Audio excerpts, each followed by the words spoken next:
નમસ્કાર, સમાચારો સાથે હું છું જયેશ. એજન્ડા એટ 9 માં સૌપ્રથમ આજે વાત કરીશું ઠંડીની, કે જ્યાં સમગ્ર રાજ્યની અંદર ઠંડીનો પારો અત્યારે સતત ગગડતો નજરે પડી રહ્યો છે. મોટા ભાગના શહેરોની અંદર તાપમાન નીચે ઉતર્યું છે. આપણે પણ જણાવીએ કે અહીં રાજ્યમાં ઠંડીનો જે પારો છે તે સતત ગગડી રહ્યો છે. અમદાવાદ, વડોદરા સહિત 12 શહેરોનો પારો 15 ડિગ્રીથી નીચે પહોંચી ચૂક્યો છે. અહીં 6 ડિગ્રી સાથે નલિયા ઠંડુગાર થઈ ચૂક્યું છે. કંડલામાં 8.2 ડિગ્રી તાપમાન છે. ડીસામાં 9.1 ડિગ્રી તાપમાન, વડોદરામાં 10 ડિગ્રી તાપમાન નોંધાયું છે. રાજકોટમાં 10.6 ડિગ્રી તાપમાન નોંધાયું. ભુજમાં 11.2 ડિગ્રી અને ગાંધીનગરમાં 11.3 ડિગ્રી તાપમાન નોંધાયું. આણંદ અને અમરેલીમાં 12.2 ડિગ્રી તાપમાન નોંધાયું છે. અમદાવાદમાં 12.5, સુરેન્દ્રનગરમાં 13 ડિગ્રી તાપમાન નોંધાયું.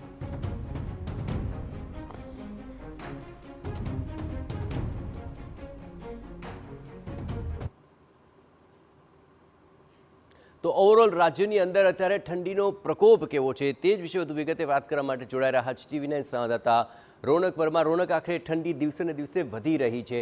ઓવરઓલ જો ગુજરાતનો સિનેરિયો જોવા જઈએ તો કયા એવા વિસ્તારો છે કે જ્યાં આગામી દિવસોમાં પણ હજુ ઠંડી વધી શકે છે? રોનક,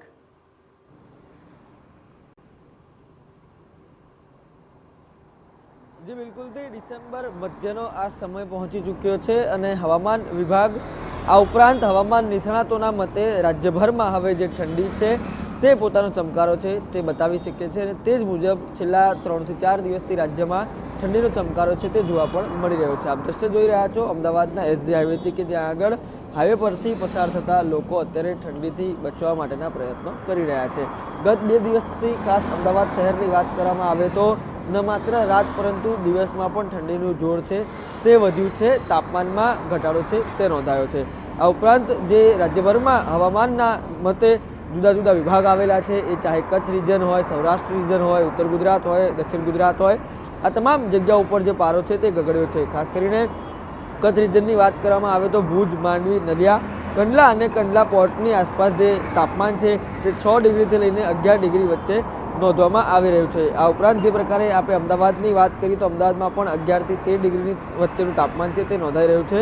રાજ્યના પાટનગર, ગાંધીનગર ખાતે પણ 10, 11, 12 ડિગ્રીની આસપાસ જે તાપમાન છે તે નોંધાઈ રહ્યું છે.